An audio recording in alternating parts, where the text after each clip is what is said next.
C'est Abba. Présent maître. Dites-nous, où étiez-vous le jour où il y a eu des altercations entre les hommes du régiment et les gendarmes qui étaient avec le colonel Tchegoro au camp Alpha-Yaya? Ah oui, ce jour j'étais au salon avec, dans la chambre avec Toumba.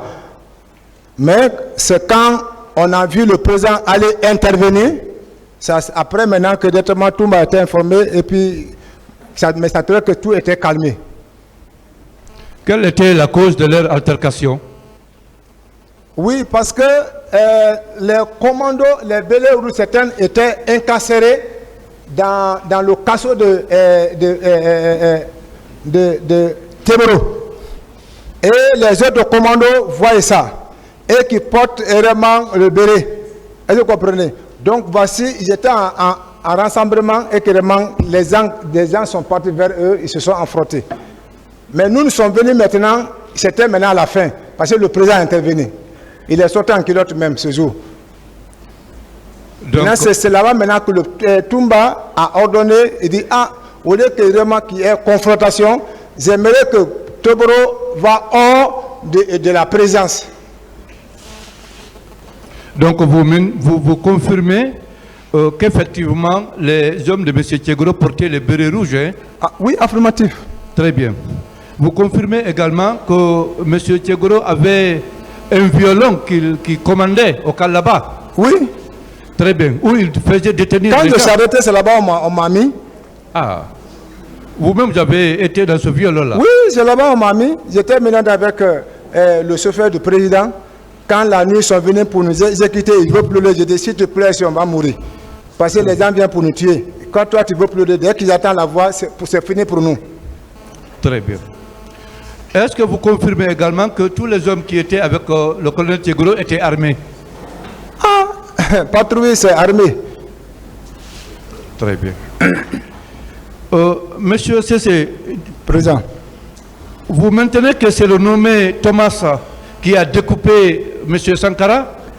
Oui, c'est lui qui a découpé Sankara avec machette et hache. Machette et hache. Comment M. Thomas a été lié au président Dadis? Thomas était le chauffeur, le premier chauffeur de président Dadis. Thomas? Oui. C'était le premier chauffeur? Oui.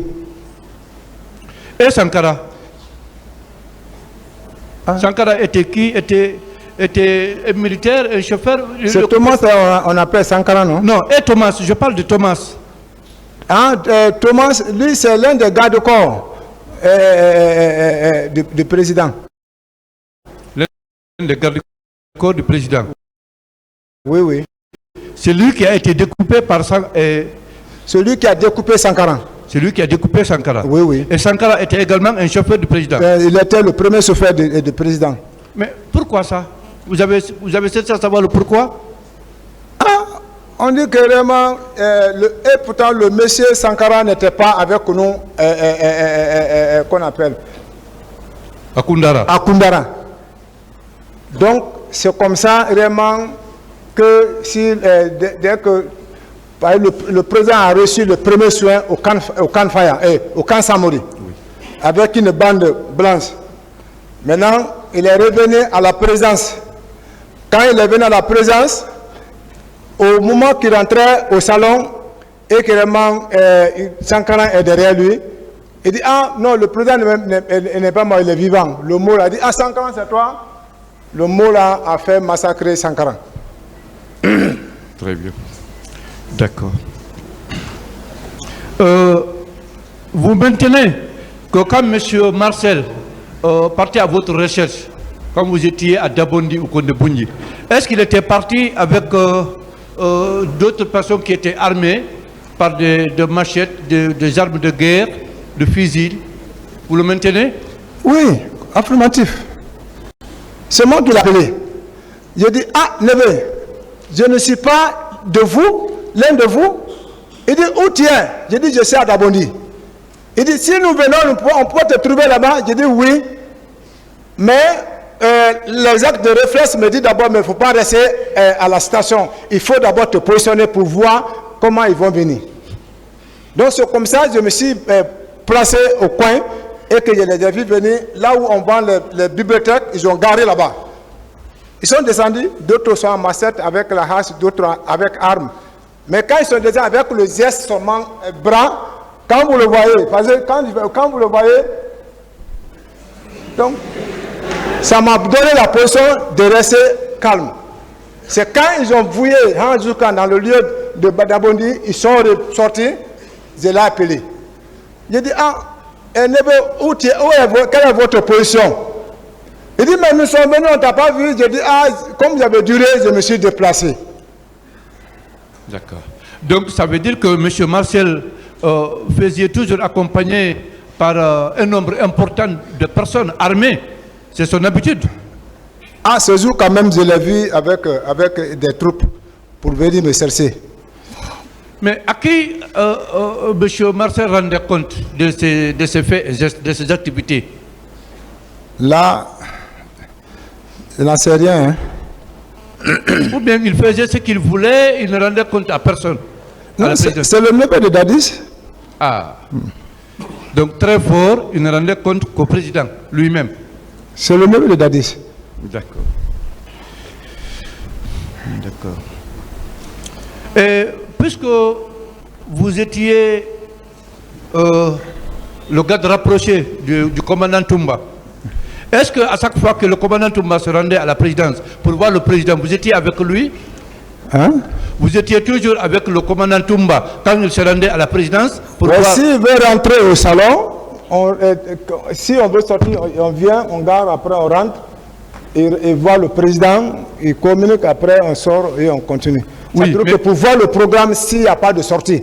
Donc s'il n'y a pas de sortie, il faut vraiment qu'on sorte vraiment pour se mettre à... Maintenant, je veux savoir, quand le commandant Toumba voulait rencontrer le président Dadis dans son bureau ou dans sa chambre, vous étiez toujours avec le commandant Toumba à l'intérieur ou bien vous l'attendiez à mi-chemin? Le jour du 28 septembre? Avant? Avant, oui, on part ensemble. Mais moi, je ne rentre pas avec lui dans le chambre, ceux qui vont dire lui est le président. Moi, je me limite au salon. Voilà, c'est ce que je voulais savoir. Je me limite au salon. D'accord. D'accord.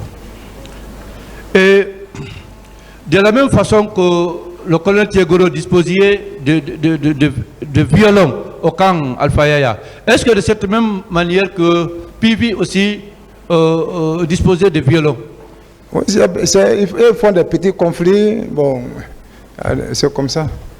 Oui, mais est-ce après les événements du 28 septembre, vous avez constaté la présence des personnes dans ces violons-là? Non, ça veut dire, bon, moi, quand je sors, c'est moi directement, c'est vraiment dans mon poste de garde. D'accord. Dites-nous, est-ce que vous avez assisté à cette scène de torture, de violence que le général Toto, paix à son âme, a vécu quand M. Marcel a demandé à ses hommes de le violenter, de le frapper? Vous étiez là ou bien vous en avez entendu parler? Non, je n'ai pas de... Non. C'est après que vous en avez entendu parler? Après? Non. Vous n'en avez jamais entendu parler? Qui a été violenté, comme répété? Les hommes de M. Marcel ont violenté le général Toto. Oui. On l'a entendu et on l'a donné... oui, on a entendu le mouvement. Maintenant, après, le président était touché, énervé. Il a fait sortir tous les régiments et on s'est couché à terre, à bas ventre, pour pouvoir pardonner le général Toto. Et on vous avait bien dit que c'est le fait de Marcel, du capitaine Marcel. Fourmi avec un certain Fourmi. D'accord. Donc, que ce groupe était commandé par Marcel, n'est-ce pas? Là, qu'on appelle, ainsi de suite. D'accord. Est-ce que vous savez ce qui s'est passé entre M. Marcel et Begré à propos du véhicule? Vous savez ce qui s'est passé entre les deux? Begré? Oui. Makambo ou bien Begré? Bon, Makambo. C'est-à-dire la voiture que Raymond Toumba a pris, oui, sur la patronat, oui, c'était une pick-up, 2 pick-up. Oui. Il a pris une pick-up, il a donné à Marcel. Oui. C'est un jeune qui conduisait. Mais Makambo était à Mania au moment du pouvoir. Quand lui il est revenu, il s'est lancé dans la danse, il ne connaissait pas. Donc il voulait vraiment retirer la voiture dans la main du chauffeur de Marcel.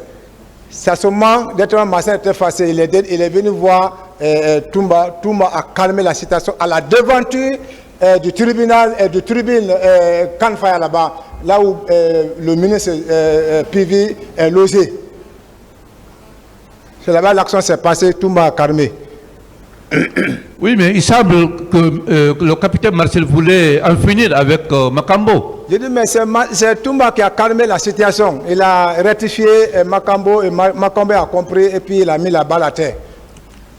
Dites-nous, monsieur CC, oui, après les événements du 28 septembre, qui vous a reproché d'être en mèche avec le commandant Toumba pour faire tomber le pouvoir de la forêt, comme vous venez de le dire? Qui vous a reproché?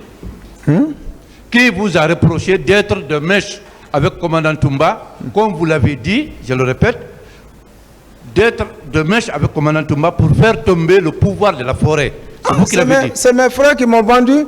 Mais moi, je n'ai pas de problème avec le président Dadis et la famille de Dadis. Mais c'est mes frères qui m'ont vendu. Mes propres frères, qu'on parle le même dialogue.